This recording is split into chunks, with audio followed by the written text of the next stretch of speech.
Très bien. Eh bien, écoutez, je vous propose de commencer. Bienvenue à chacun et à chacune. Je me présente, je m'appelle Antoine. Je travaille dans l'équipe marketing pour Ecolearn et je serai à la modération de ce webinaire qui portera sur la présentation de notre formation Masterclass Direction durable.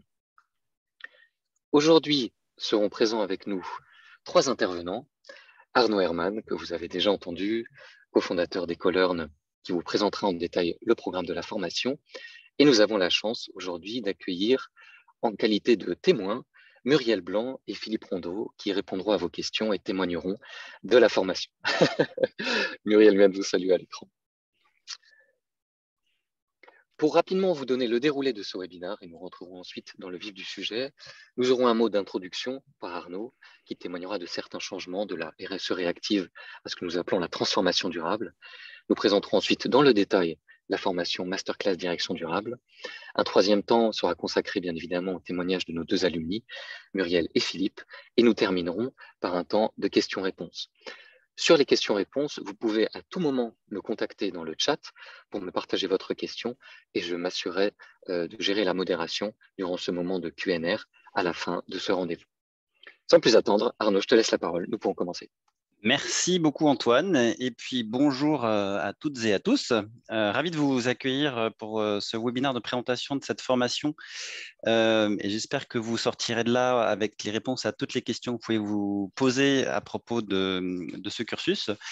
Donc je vous propose, je vais essayer de balayer en une vingtaine de minutes très rapidement quelques éléments d'introduction mais surtout consacrer l'essentiel de cette prise de parole à vous présenter beaucoup plus en détail le fonctionnement, le contenu, le déroulé de la masterclass Direction durable. Avant de passer la parole à nos deux témoins, et encore merci à eux, Philippe et Muriel, d'accepter de venir livrer un peu vos impressions sur le parcours que vous êtes toujours en train de vivre, puisque la session actuelle est toujours en cours. Il nous reste 2 sessions pour terminer l'année. Et je réserverai vos questions, alors je préférais les garder pour la fin, donc n'hésitez pas à les poser au fur et à mesure. Et Antoine se chargera de les reproduire à la fin. On se gardera une petite vingtaine de minutes pour les questions-réponses. Pour commencer et pour entrer dans le vif du sujet, ce que je peux dire, c'est que j'avais expliqué aux membres de la promotion. Alors oui, j'ai oublié de préciser, pardon. J'interviens alors bien sûr en tant que cofondateur de Ecolearn à ce webinaire, mais surtout en tant qu'animateur de la formation que cette année j'ai repris en main. Vous avez peut-être connaissance de Patrick Dumière, qui est la personne qui a créé ce cycle de formation, et il m'a transmis le flambeau cette année que je vais conserver désormais pour les prochaines éditions. Et donc, je témoigne en tant que coordinateur académique de ce cursus. Donc, je vous disais, une année donc, qui est marquée par le saut de l'actualité extrêmement prégnant sur les sujets de développement durable. J'avais promis aux personnes qui suivent le cursus cette année qu'ils verraient l'histoire s'écrire sous leurs yeux en matière de développement durable. Et je crois que la promesse est tenue pour des indépendants pour des événements qui sont parfois indépendants de notre volonté. Mais véritablement, on est à un croisement d'époques, de moments où on constate une accélération phénoménale des enjeux de développement durable.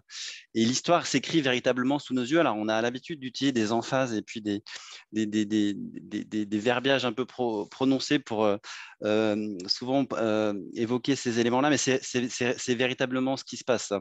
On constate une accélération qui est absolument sans précédent, qu'on appelait de nos voeux la communauté RSE depuis des années, mais véritablement les choses s'écrivent sous nos yeux. Alors il y a plein de raisons. Évidemment, l'actualité récente et les différentes crises qu'on a vécues, que ce soit la crise sanitaire avec le Covid ou la crise géopolitique autour de l'Ukraine, sont nature à justifier en grande partie cette accélération, mais véritablement on constate un alignement des planètes qui toutes pointent du doigt le fait que fondamentalement nos modèles économiques se heurtent à des limites, qu'elles soient environnementales ou sociales, qu'on connaît tous, hein, que ça s'appelle le changement climatique, la disparition de la biodiversité, les crises sociales qui sont en gestation extrêmement profonde avec des crises d'inégalité extrêmement importantes. Et donc, tous ces éléments prennent aujourd'hui une importance, une envergure et surtout apparaissent sous un nouveau jour et démontrent qu'il y a probablement une autre voie économique, un autre modèle à inventer et qu'il s'agit véritablement d'accélérer.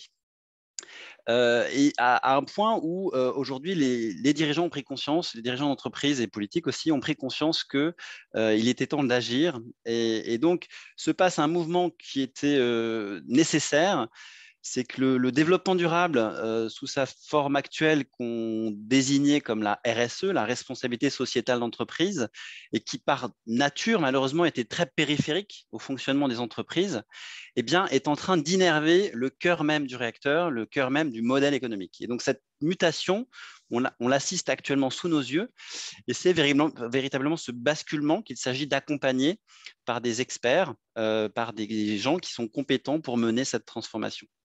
Alors, je ne vais pas revenir sur tous les éléments de contexte qui interviennent, mais aujourd'hui, il y a vraiment un alignement de planète entre un portage politique qui est extrêmement puissant, au moins au niveau européen, avec un Green Deal qui est un champ de texte réglementaire extrêmement pointu et ambitieux sur la transformation durable, avec des textes extrêmement puissants comme la taxonomie, comme la CSRD, comme la Due Diligence Law, qui va être la version européenne du devoir de vigilance français. Enfin, tout un ensemble d'orientations réglementaires qui vont porter assez puissamment la transformation de l'économie, qui est accompagné par un mouvement très nouveau, qui est la pression des investisseurs, et qui est né véritablement depuis le Covid. Les investisseurs ont pris conscience de l'absence de résilience de bon nombre de modèles économiques, de bon nombre d'actifs, et aujourd'hui se renforcent véritablement sur les dimensions ESG, de façon à s'assurer qu'il y a une pérennité dans le temps de leur détention et de leur portefeuille, auquel s'ajoute une pression qui a existé depuis des années, mais qui prend une nouvelle ampleur, qui est celle de la société civile, sous toutes ses formes, les consommateurs, les employés, qui induit une pression complémentaire sur les entreprises et leur demande de se transformer. Donc, on est à ce moment de pivot. Et il y a beaucoup de signes aujourd'hui qui traduisent le fait que le développement durable prend une nouvelle forme d'entreprise. Dans bien des cas, le développement durable est entré au COMEX. On a beaucoup de nominations récentes qui le démontrent. On a de plus en plus d'irrigation du développement durable dans toutes les fonctions, et probablement un des signaux le plus marquant, c'est l'intégration et la prise de conscience du développement durable dans les fonctions finances, qui aujourd'hui sont totalement interpellées par ces questions-là. Et puis on voit poindre des plans stratégiques qui intègrent désormais la durabilité au cœur même de leur fonctionnement. Donc tout ça sont des signaux qui nous démontrent que nous sommes entrés dans une nouvelle ère. Alors, si on passe à la page suivante, Antoine, on s'aperçoit que cette mutation engendre un enjeu fondamental de compétences et de connaissances. Et ce que démontre, ou en tout cas ce que montre cette nouvelle époque qui s'ouvre devant nos yeux, c'est que on part d'assez loin, voire le niveau moyen de compréhension des sujets autour du développement durable est assez faible dans l'entreprise. On a la chance, nous, chez Ecolearn, d'accompagner beaucoup d'entreprises sur les sujets de formation et d'acculturation au développement durable. Et il faut reconnaître aujourd'hui que le niveau moyen dans toutes les strates de l'entreprise est assez faible. Il s'agit à la fois de comprendre quels sont les enjeux auxquels nous sommes exposés, de savoir les décrypter et de voir les tenants et aboutissants, les conséquences pour l'entreprise, mais il s'agit surtout d'anticiper les transformations qu'il s'agit d'opérer dans le fonctionnement des entreprises, dans toutes leurs dimensions, de gouvernance, de réflexion sur l'offre, de réflexion sur les processus, sur les organisations. Et il faut reconnaître qu'aujourd'hui, le degré moyen de compréhension, d'analyse, de projection sur ces questions-là est encore assez faible, comme le témoignent beaucoup d'études. Et vous avez sous les yeux, par exemple, une étude de la NDRH, l'Association des DRH en France, qui rappelle, par exemple, que la formation aux enjeux de développement durable aujourd'hui est très peu encadrée. Ça reste beaucoup d'autodidactes ou de formation par soi-même. Donc, on a globalement un enjeu de formation, de compétences à la compréhension des enjeux de développement durable et leur mise en œuvre dans l'entreprise. Et il y a un poste en particulier qui va être extrêmement au cœur de la mêlée, c'est celui de directeur développement durable sous toutes ses appellations, Chief Sustainable Officer, Chief Mission Officer, et on pourra éventuellement à travers les questions aborder cette question de la désignation. Mais aujourd'hui, voilà, c'est la personne qui va être en charge d'orchestrer, d'accompagner, de guider cette transformation extrêmement profonde qui va s'opérer dans le fonctionnement des entreprises, où le développement durable va devoir être pris au cœur et va devoir irriguer tout le fonctionnement des organisations.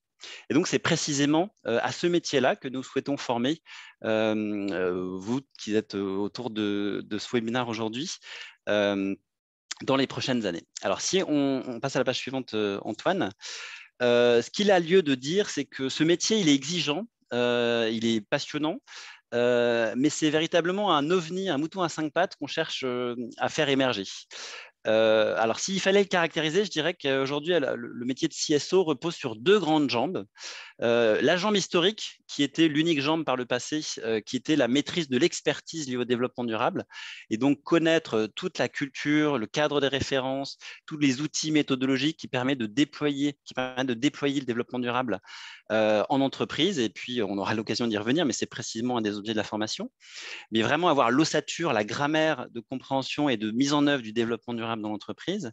Et puis, il y a cette deuxième jambe qui est assez nouvelle, qui se renforce énormément à travers cette nouvelle dimension que je viens d'exposer, qui est celle d'un acteur de la transformation.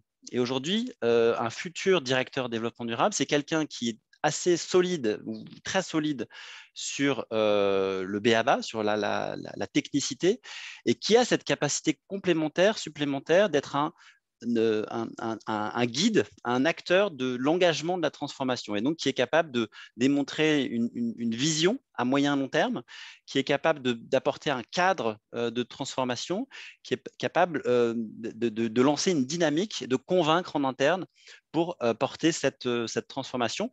Et donc, notre masterclass vise précisément à apporter des éléments de montée en compétences sur ces différents aspects. Alors, sur la page suivante, Antoine, on va maintenant rentrer dans le détail de cette fameuse masterclass direction durable. Alors, un petit mot pour vous dire qu'on a un changement de nom que vous avez pu identifier pour certains d'entre vous qui nous connaissent.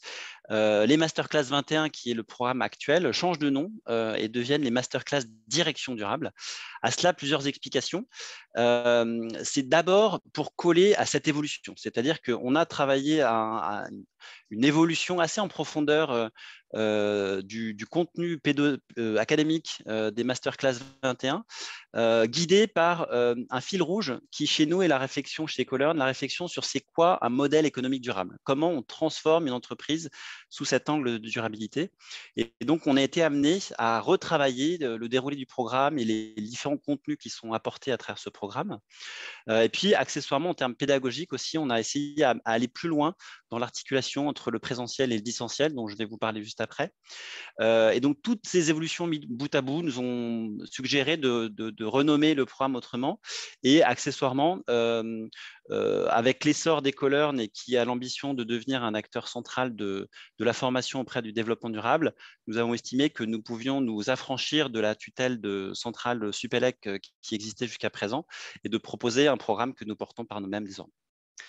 Alors, sur les grands éléments qui jalonnent un peu et qui caractérisent notre programme, ce qui nous tient le plus à cœur, c'est d'apporter une formation qui soit à la fois capable d'apporter un socle académique, un socle de connaissances solides, mais qui soit décidément et de façon déterminée tournée vers la mise en œuvre.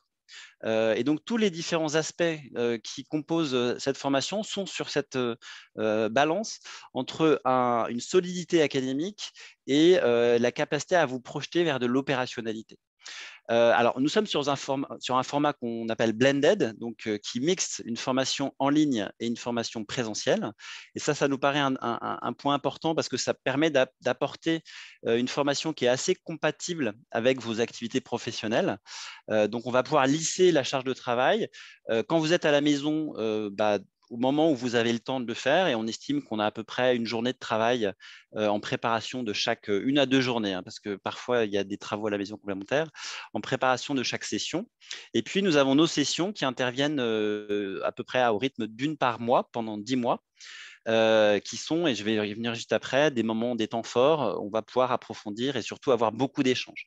Et donc, voilà, on va avoir les temps forts de nos sessions, c'est surtout la capacité à faire venir des acteurs de l'entreprise et notamment des grands directeurs développement durable qui portent et témoignent d'une approche assez emblématique, assez remarquable. Et puis beaucoup d'interventions d'experts d'horizons différents qui peuvent provenir d'ONG, qui peuvent provenir d'entités publiques, qui peuvent provenir de cabinets de conseil pointus dans leur domaine et qui vont chacun apporter un prisme de compréhension, de lecture sur les thématiques que nous abordons au gré des sessions que je vais présenter juste après. Et puis, au-delà de ces apprentissages théoriques et de ces apprentissages, enfin de ces illustrations opérationnelles, on va déployer des exercices, des cas pratiques sur lesquels je reviendrai, et puis toute la dynamique de classe à travers des débats, des exercices en commun qui voilà, composent cette formation. Alors justement, sur la page suivante, je vous présente ici les différentes sessions, l'articulation de ces 10 sessions, de ces 10 journées, qui est en miroir complète entre la formation en ligne que vous suivez et ces sessions présentielles. Donc, on a une progression en parallèle où, en pratique, vous suivez d'abord les apprentissages théoriques sur l'outil en ligne et puis il y a un approfondissement pratique et une mise en perspective lors des sessions présentielles. Donc, ces sessions s'articulent de octobre à juin 2022-2023 avec cette progression. Alors, je ne vais pas prendre le temps d'expliquer en détail le déroulé. Je vais aborder très précisément, très rapidement, pardon, les thèmes. Mais le fil rouge étant cette notion de modèle d'entreprise durable. Donc, qu'est-ce qu'une entreprise doit faire évoluer dans toutes ses composantes pour intégrer au cœur même de sa réflexion, au cœur même de sa création de valeur, la question de durabilité. Donc, nous avons 2 sessions introductives. La première qui est une plongée dans le monde du développement durable et de poser quelques jalons historiques des enjeux liés au développement durable. Et la seconde session est probablement une des plus importantes puisque c'est celle qui permet de faire d'une part un retour en marche arrière sur ce qui s'est passé autour de la RSE ces 20 dernières années et surtout d'avoir accès à la définition de ce fameux modèle d'entreprise durable. Donc, c'est la session un peu théorique. On va vous apporter vraiment la vision d'ensemble de comment une entreprise doit désormais fonctionner pour se réconcilier avec les grands enjeux de développement durable auxquels nous sommes confrontés. Et puis, à partir de là, on va faire des plongées thématiques pour agrémenter ce parcours de transformation de la durabilité, en commençant par les enjeux environnementaux. Donc, une session 3 consacrée un peu à un aperçu de toutes les thématiques environnementales, qui est complétée par la 4e session sur laquelle on fait un focus spécifiquement sur un sujet particulièrement clé, qui est celui du changement climatique et de la décarbonation. Ensuite, nous avons une session qui est une création qui n'existait pas jusqu'à présent un focus sur les enjeux sociaux liés au développement durable. Donc, comment l'entreprise doit se comporter pour appréhender ces enjeux sociaux, non seulement auprès de ses collaborateurs, mais sur toute sa chaîne de valeur, et comment la RH doit aussi se réinventer pour apporter des réponses à ces enjeux sociaux tels qu'ils se présentent à nous désormais. La 6e session nous fait nous focaliser sur la chaîne de valeur et donc notamment le lien avec la fonction achat, sachant qu'aujourd'hui, une des particularités, c'est que la plupart des entreprises voient leurs enjeux sociaux et environnementaux exister dans leur chaîne de valeur et donc non pas tellement dans leurs activités en propre, mais dans les activités qu'elles déportent auprès de leur chaîne d'approvisionnement. La session 7 va nous poser la question de l'offre, donc un focus sur les questions de marketing et de communication, donc comment on construit une stratégie de marque durable et comment on arbitre un portefeuille pour qu'il aille vers plus de durabilité. La 8e session va se poser la question de tout ce qui est le soft, donc tous les enjeux de transformation durable, les enjeux de gouvernance, les enjeux de posture, d'organisation autour de la question de durabilité. Une 9e session qui est souvent une session assez dense, qui comporte, qui traite de toutes les questions autour du lien entre finance et durabilité, avec principalement 2 angles, tous les enjeux réglementaires de reporting et tous les enjeux de financement et de lien entre la performance extra-financière et la performance financière. Et puis, on finit par une session d'ouverture qui est un peu là pour vous aider à prendre de la hauteur, essayer de se projeter sur l'évolution de la durabilité telle qu'on peut l'envisager sur les prochaines années ou la prochaine décennie. Et alors, pour jalonner ces différentes sessions, en parallèle, pardon Antoine, je n'avais pas complètement fini. Voilà. En bas, vous avez en fait une illustration des fonctionnements opérationnels et des exercices. Donc, au début d'année, vous allez travailler plutôt sur des rapports de développement durable pour vous plonger un peu dans le fonctionnement et ces publications qui sont très techniques et très particulières. Puis, entre les sessions 5 et 9, vous aurez des cas d'entreprise à compléter sur 5 entreprises différentes pour vous apprendre à décrypter une démarche de durabilité d'entreprise. Et enfin, entre la session 9 et 10, vous serez soumis à l'évaluation finale, à l'examen final, qui est un même cas d'entreprise, mais que cette fois-ci, vous réaliserez seul. Voilà, cette fois-ci, tu peux passer à la page d'après. Pardon, je rajouterais juste à noter que les cas d'entreprise que vous réaliserez en équipe seront le plus souvent corrigés par les directeurs et directrices développement durable des entreprises sur lesquelles vous travaillez. Donc, ça permettra d'avoir un dialogue avec des praticiens en direct. Merci Pierre. Donc Pierre est cofondateur d'Ecolearn et se charge de la supervision pédagogique. Merci pour cette remarque pertinente. Alors, je vais passer un peu plus vite sur la fin parce qu'on n'est plus sur les aspects pratiques, mais en termes d'organisation du travail, donc on est sur un continuum avant, pendant, après les sessions présentielles.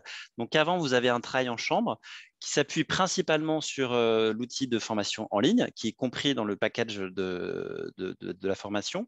On vous propose, on vous recommande un certain nombre de lectures complémentaires pour approfondir au gré de vos curiosités et de votre temps.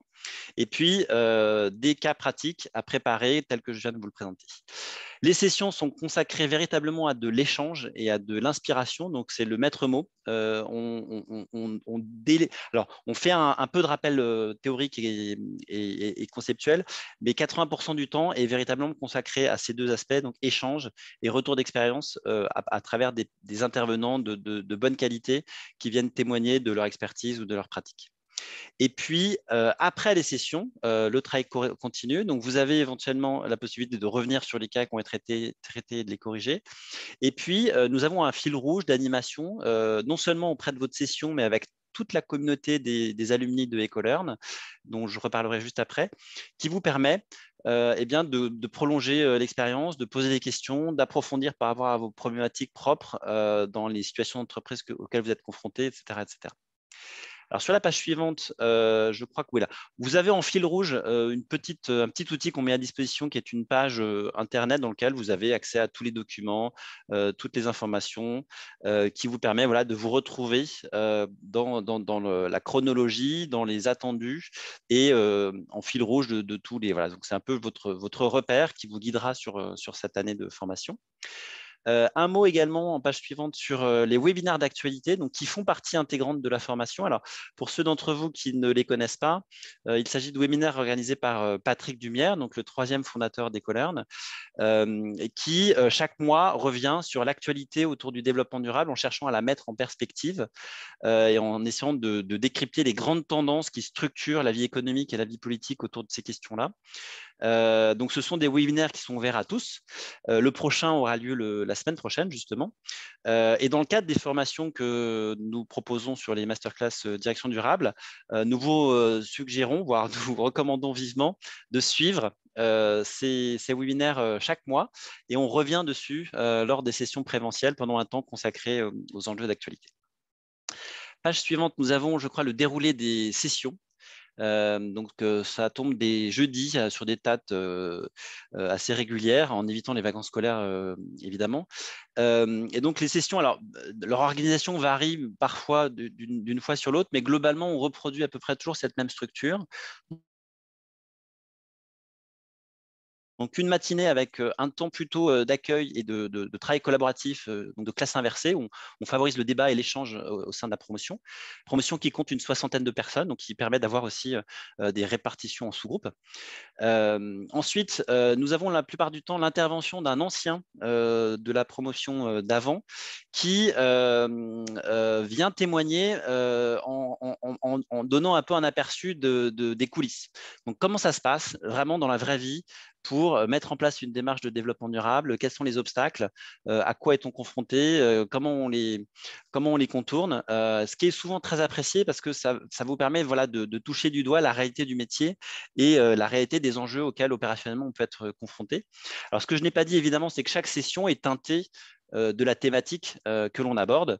Donc, par exemple, la session qui porte sur les achats, on va faire intervenir un ancien des Masterclass 21 qui est acheteur en charge des achats responsables dans son entité, qui va témoigner sur cette thématique, etc., etc.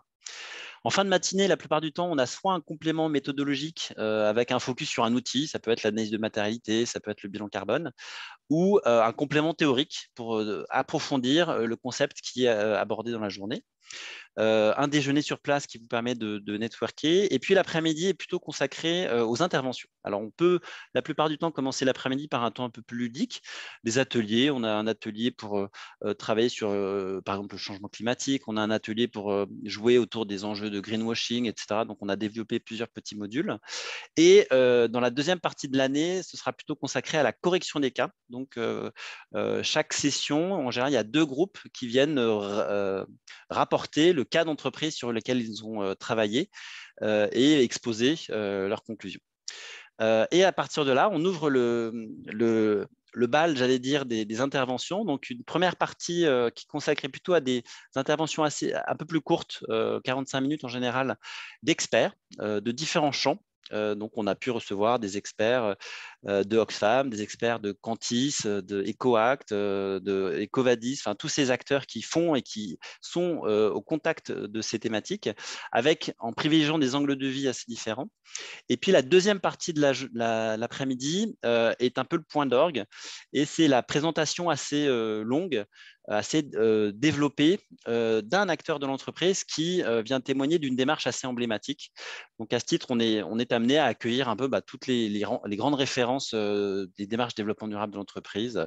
Alors sans ordre et en oubliant probablement beaucoup, mais on a la chance d'accueillir Schneider Electric, L'Oréal, Seb, Fnac Darty et bien d'autres, Solvay, enfin j'en oublie énormément, la Banque Postale, qui se prêtent au jeu. C'est-à-dire que c'est des directeurs de développement durable qui acceptent de dépasser un peu le langage corporate traditionnel et de rentrer un peu plus dans comment ça se passe concrètement et quelles sont les difficultés. Et la plupart du temps, on commence par une présentation assez large, et puis assez rapidement, on bascule sur un jeu de questions-réponses, ce qui permet aux apprenants, aux personnes qui sont dans la salle, de toucher du doigt, encore une fois, la réalité de la mise en œuvre de ces grands programmes de développement durable. Et puis, la journée se termine avec un débriefing. Ça nous arrive aussi faire quelques petits pots pour compléter et avoir des moments d'échange cordiaux. J'avance sur la page suivante, Antoine. Pour vous dire que, donc, je vous le disais, on a mis en œuvre un fil rouge pour animer la communauté des personnes qui ont suivi nos formations, qui représentent à peu près aujourd'hui 1 millier de personnes, toutes formations confondues, pas seulement les Masterclass 21. Et donc, on a mis en place un outil qui s'appelle un Slack, que vous connaissez peut-être, qui permet en fait d'accéder à cette base de personnes, qui est assez intéressante parce que ce sont des professionnels d'horizons très diverses, toute taille d'entreprise, tout secteur d'activité, tout métier.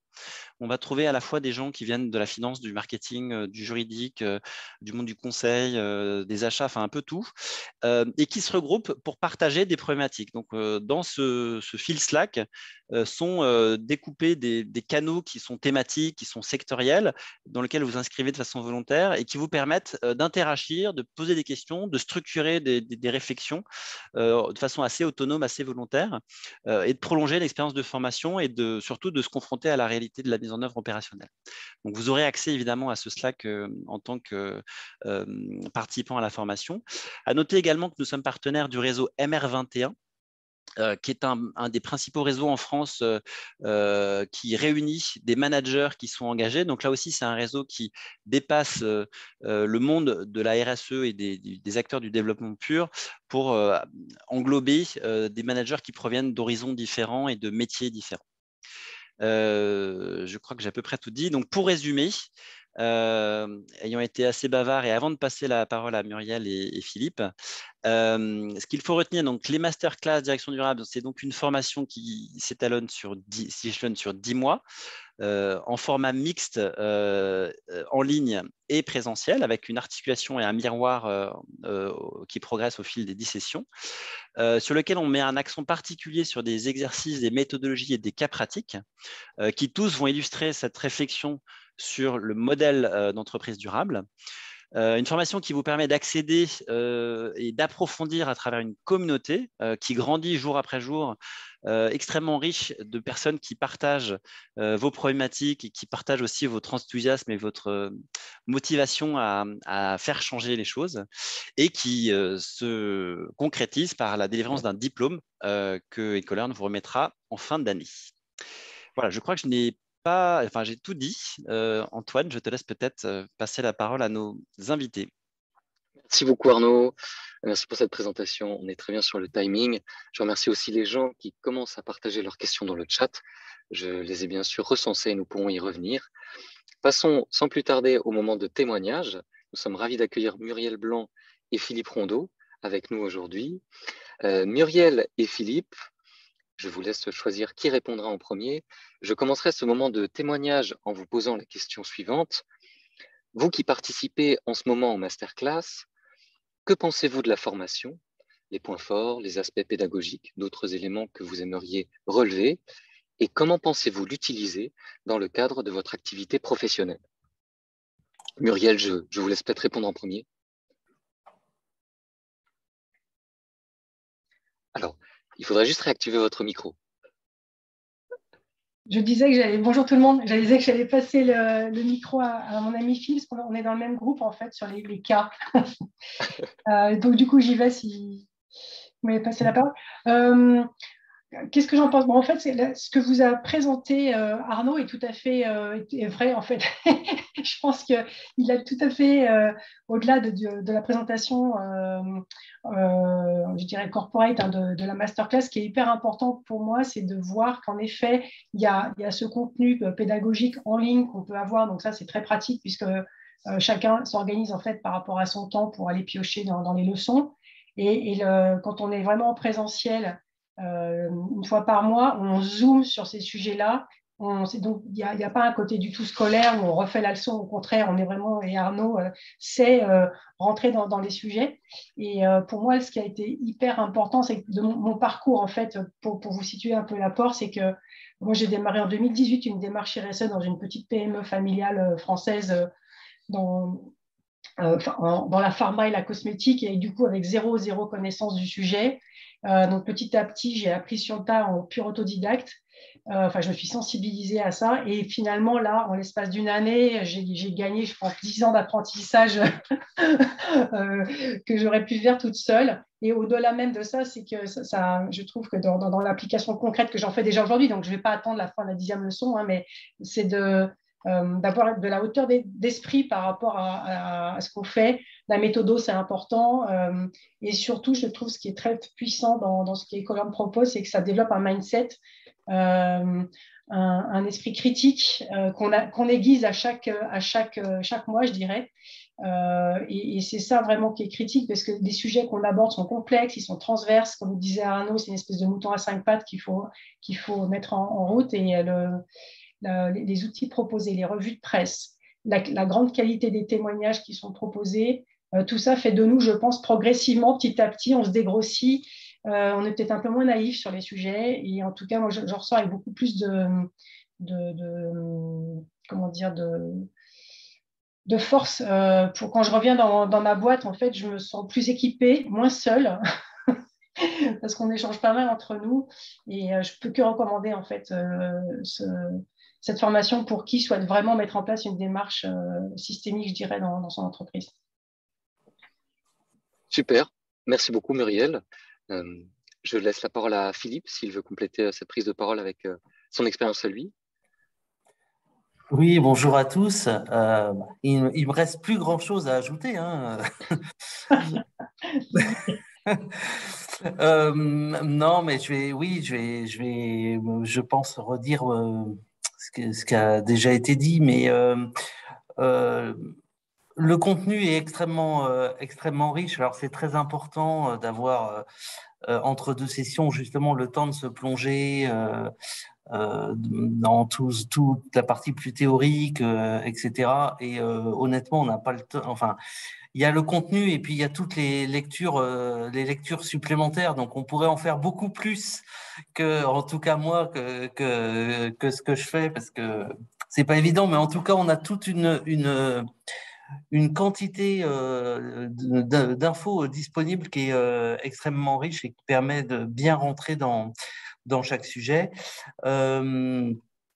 Alors effectivement, pour moi aussi, il se trouve que j'ai commencé la formation en même temps que je prenais mon poste et que je créais la fonction développement durable dans l'entreprise. Donc ça a été super bien parce que je faisais chaque mois le lien entre ce que je pouvais vivre, ce qu'il fallait que je mette en place et le contenu que petit à petit j'appréhendais par EcoLearn. Et, et le gain de temps dont parlait Muriel, ouais, il est là, quoi. C'est-à-dire que le lien, on le fait vite, on peut très vite quand même identifier la façon d'aborder les sujets, identifier des prestataires. Enfin, donc pour moi, ça tombait bien. En tout cas, que ma prise de fonction soit en même temps que la formation, ça fonctionne bien. C'est un truc qui fonctionne bien sur des choses aussi à la fois sur la vision globale, c'est-à-dire de finalement comprendre quel pouvait être mon rôle dans l'entreprise et ce qu'évoquait Arnaud, hein, c'est-à-dire qu'à la fois il y a une dimension technique, mais aussi une dimension vraiment stratégique d'accompagnement de la transformation de l'entreprise, donc de bien comprendre ça, et puis d'être outillé sur des outils très concrets, la double matérialité, l'intégration des parties prenantes, etc. Donc tout ça, ça permet vraiment d'avancer dans son métier.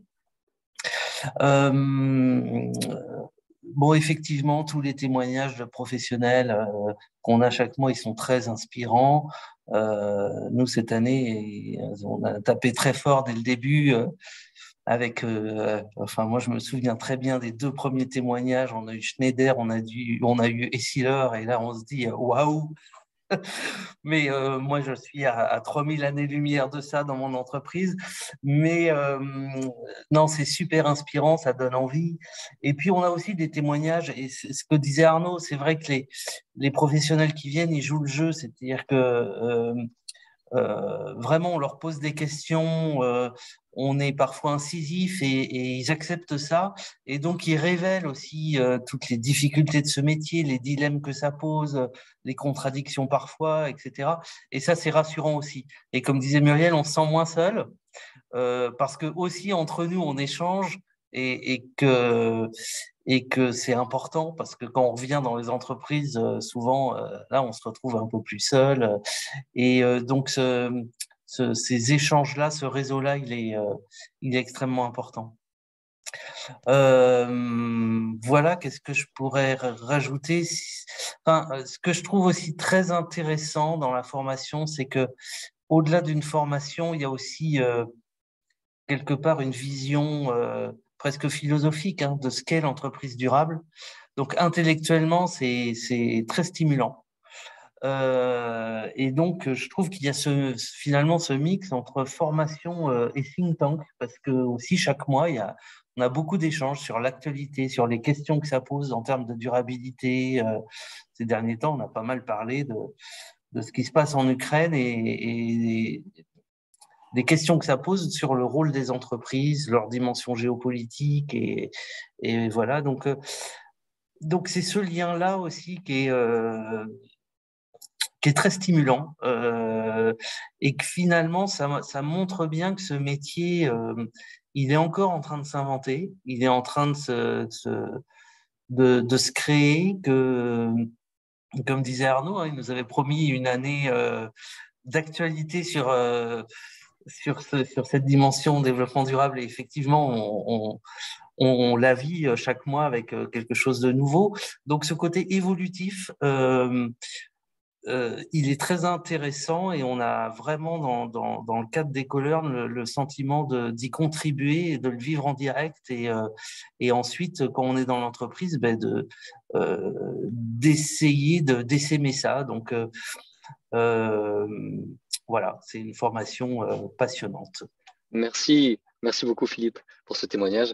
Je vais plusieurs questions pour l'un et l'une d'entre vous, mais vous y avez répondu au fil de votre intervention. Donc, je vous propose d'avancer tranquillement vers le temps de questions et réponses. Pardon Antoine de t'interrompre. Il y a Vas-y. peut-être, je vois passer une question qui peut être préférable d'être répondue par vous, qui est à combien de temps vous estimez l'investissement avant les sessions à peu près?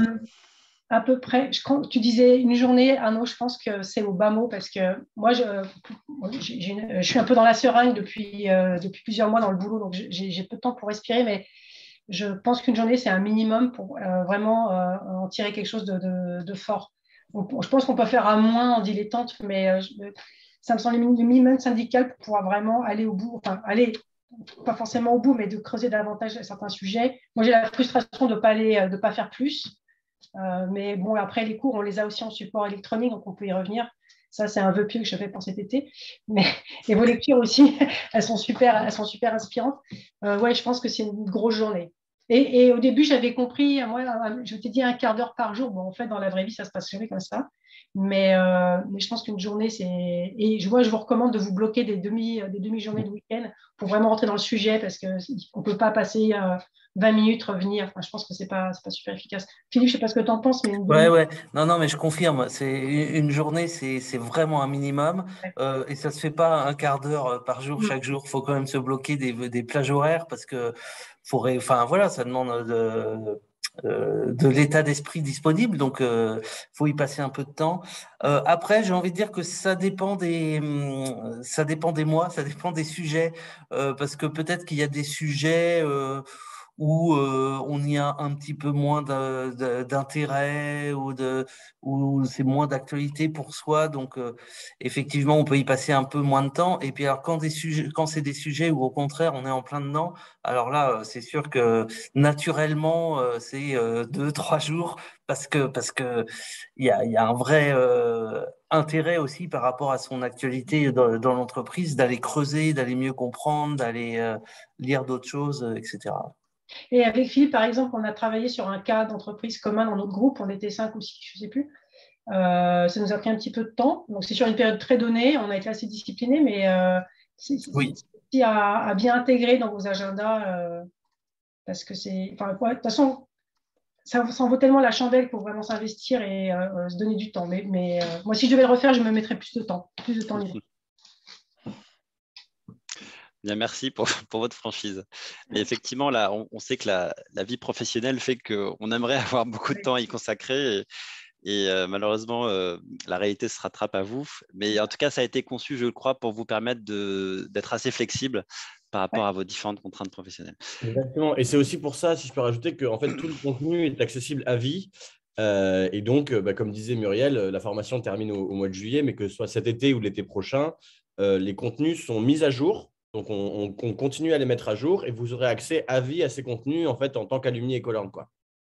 Donc, du coup, si l'année prochaine, par exemple, vous aurez plus de temps parce que vous ne serez plus en formation, du coup, il y aura toujours cette possibilité d'accéder au contenu et de creuser ce que vous n'avez pas pu creuser. Et alors, vous avez sous la page un rappel pratique. J'ai vu beaucoup de questions sur ces éléments-là, donc je pense que vous y avez trouvé vos questions. Donc, les cours se tiennent en présentiel. Alors, nous avons dû apprendre à être un peu plus souple pendant la période de Covid, mais on préfère de loin assurer les cours en présentiel parce que c'est tout l'intérêt de pouvoir interagir avec les intervenants. Donc, ça se tient à l'hôtel de l'Industrie en plein centre de Paris, place Saint-Germain-des-Prés. Donc, ça s'étalonne de octobre à juin avec les dates que vous avez sous les yeux. Alors, le temps, c'est le temps du présentiel. Là, vous avez compris qu'il y a un peu plus de temps à considérer dans les temps de préparation. Les tarifs sont inscrits ici, sachant que tous les modes de financement sont proposés. J'ai vu Pôle emploi, les CPF, OPCO, enfin tout ce qui est envisageable. Et pour ce faire, le mieux, c'est de s'approcher de Clément. Vous aurez ses coordonnées à la fin de la présentation, qui pourra vous orienter sur les différentes démarches administratives. Voilà, je crois que c'était les principales questions posées. Je te laisse peut-être la parole, Antoine, pour animer les questions.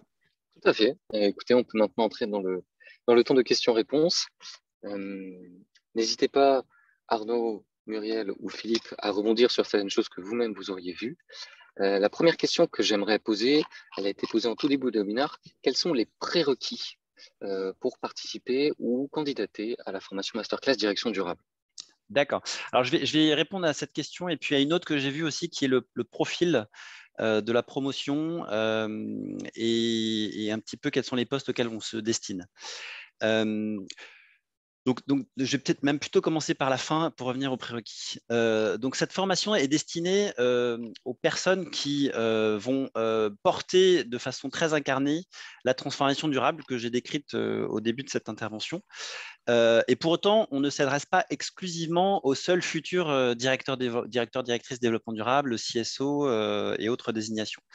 Donc, en général, on cherche à avoir un équilibre entre des gens qui sont effectivement destinés à prendre des fonctions de responsabilité qui sont totalement dédiées ou partiellement dédiées, parce que ça a été le cas par exemple de Muriel qui a deux casquettes aujourd'hui. Mais donc des gens qui sont dédiés à incarner la transition durable au sein de leur entreprise. Donc ça représente, je dirais, un bon tiers, voire une petite moitié des personnes qui joignent la formation. Mais pour autant, on ne souhaite pas que ce soit exclusivement ces profils-là parce qu'on considère, dans une promotion de 60-65 personnes, il y a aussi tout un intérêt d'enrichissement de transversalité.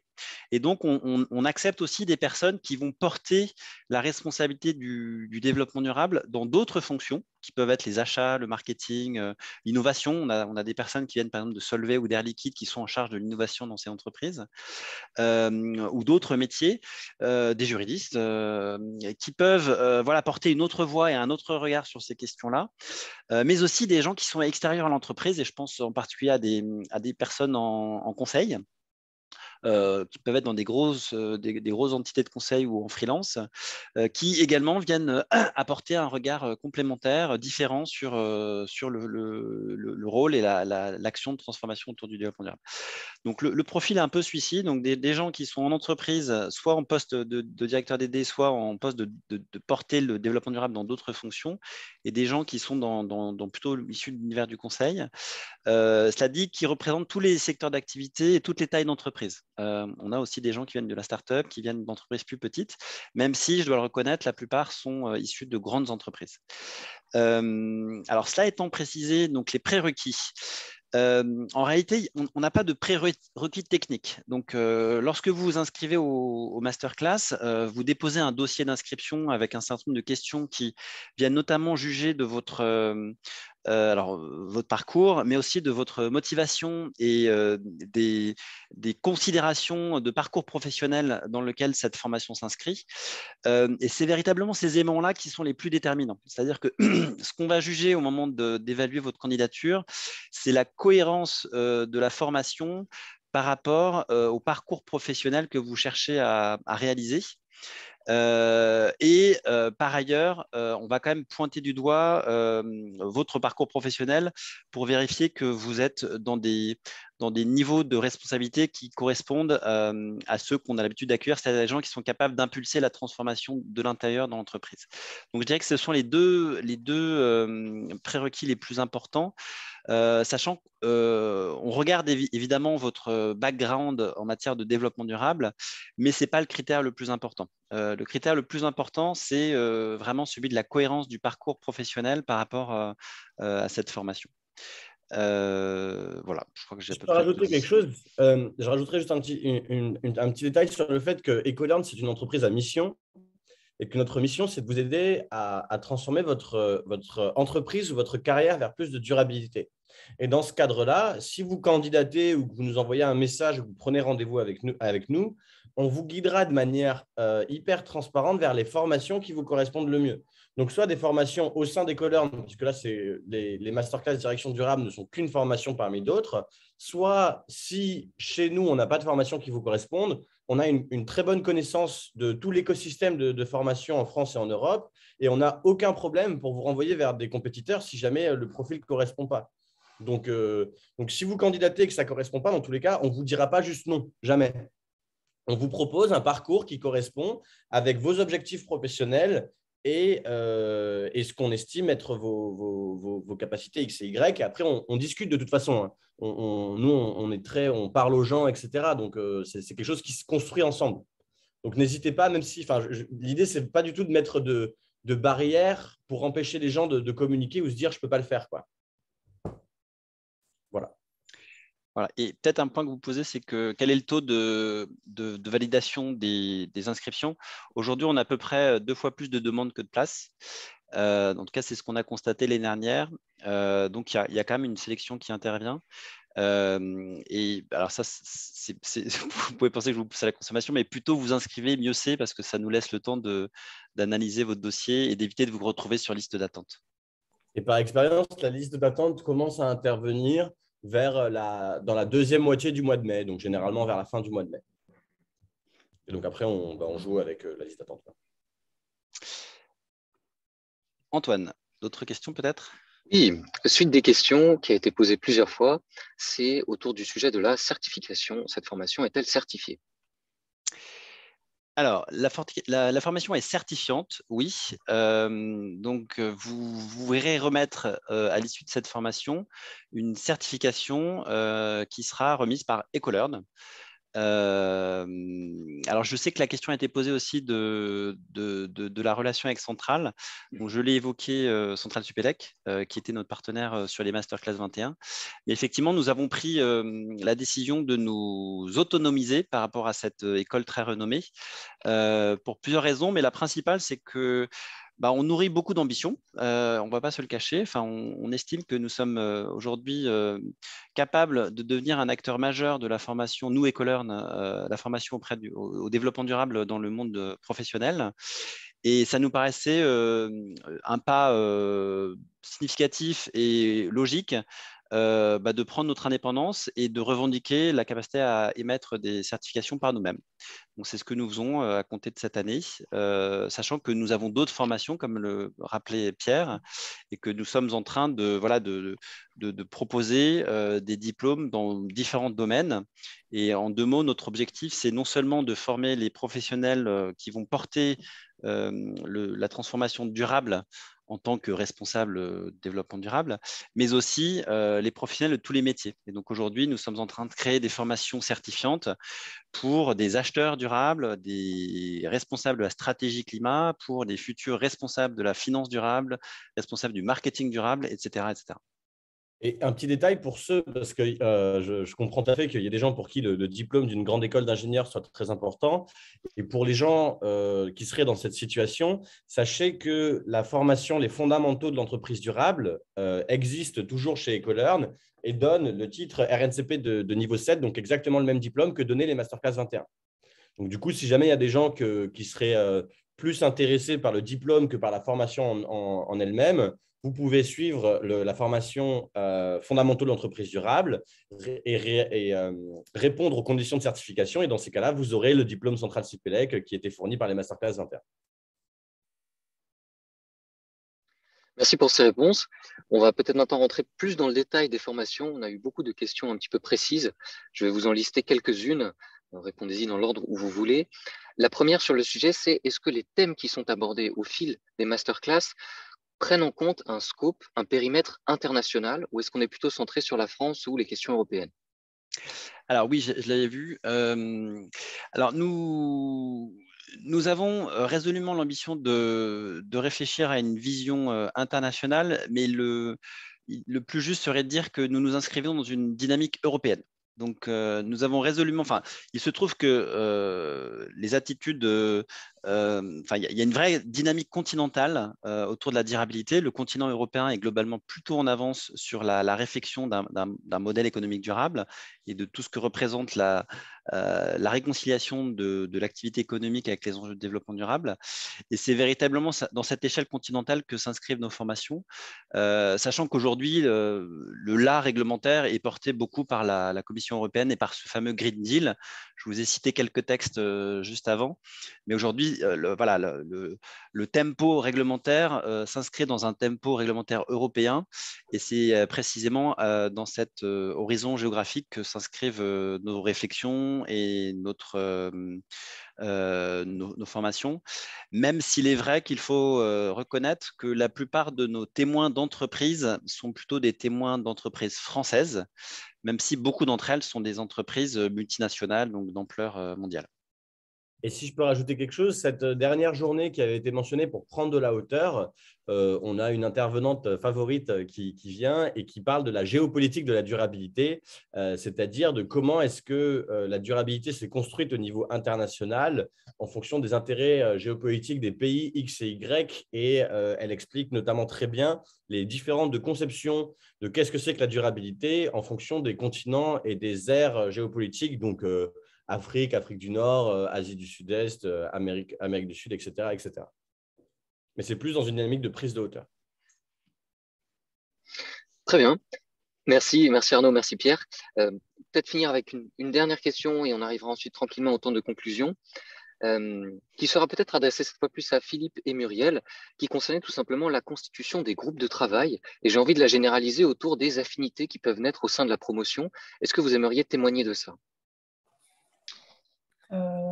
Philippe, tu peux compléter, mais les groupes se sont constitués par, je pense, affinité par rapport au sujet, parce qu'on avait des cas très variés et assez ténus, je dirais. On s'est plutôt constitué comme ça, en intelligence collective pure. Je pense qu'on ne se connaissait pas, nous, notre groupe, avant de fonctionner. Puis finalement, je pense qu'on est le meilleur groupe, Philippe, tu es d'accord? De loin, de loin. On s'est bien trouvé, donc non, c'est vrai. Ça s'est constitué par affinité sur le sujet, je pense, avant tout, que par compétence. Oui. Après, c'est vrai qu'on est une soixantaine, on est assez nombreux et les journées sont denses, donc on n'a pas toujours non plus le temps de discuter avec chacun. L'intérêt, c'est d'essayer à chaque fois de changer un peu de table pour rencontrer des personnes différentes. Et puis, au fur des sessions, c'est sûr qu'il y a des intérêts communs, et puis on crée des liens, on partage plus avec certains, mais ça se fait de façon assez naturelle. Et puis j'ai envie de dire qu'il y a un avantage, c'est que la diversité, ça a du bon, mais là en l'occurrence, on est tous quand même empreints d'une même façon de voir le monde, et ça fait du bien, cette entre-soi. Mais non, mais ça facilite du coup les liens, les échanges, les contacts, et les choses se font de façon assez simple et naturelle. Super, merci pour votre réponse. Et Arnaud, est-ce que tu souhaitais… un tout petit truc par rapport à ça, ça fait partie de notre… Enfin, on a, chez Ecolearn, on a une personne qui est à temps plein qui s'appelle Axel, qui n'est pas là aujourd'hui, sur la structuration de la communauté, donc que ce soit à Paris ou en région. Et vraiment, on travaille beaucoup à casser un petit peu l'esprit de promo pour qu'il y ait des rencontres en fonction des affinités, des situations professionnelles. Arnaud a parlé du Slack précédemment, mais ça va plus loin que ça. Il y a tout un tas de choses gratuites et facultatives au sein de la communauté pour aider en fait les alumni Ecolearn à se connaître les uns les autres, que ce soit de manière formelle ou informelle. Et on a eu plusieurs cas de personnes qui ont trouvé leurs associés et leurs partenaires de business au sein d'Ecolearn. Et ça, on en est très, très fiers, quoi, quand ça continue après sur le long terme. Super, merci Pierre. Arnaud, tu voulais ajouter quelque chose ? Pas nécessairement. Enfin, la dernière chose que je puisse dire, c'est que on vous incite, peut-être si tu passes à la page suivante, on vous incite à contacter Clément si vous avez la moindre question sur que ce soit sur ces formations, leur déroulé, les aspects pratiques, ou toutes les questions administratives et financières. Donc Clément saura vous répondre et vous guider vers les processus d'inscription et le lien à remplir pour officiellement candidater. Et on se tient évidemment, toutes les équipes d'Ecolearn se tiennent à votre disposition pour prolonger la discussion et répondre aux questions que vous pourriez vous poser. Tout à fait. J'en profite pour répondre à la toute dernière question d'Émilie dans le chat. La clôture du premier tour de candidature est fixée à la date du 20 mai. Vous pouvez donc vous inscrire à partir d'aujourd'hui et jusqu'au 20 mai. Clément est ensuite là pour répondre à toutes les questions d'ordre pratique que vous pourriez avoir. Voilà.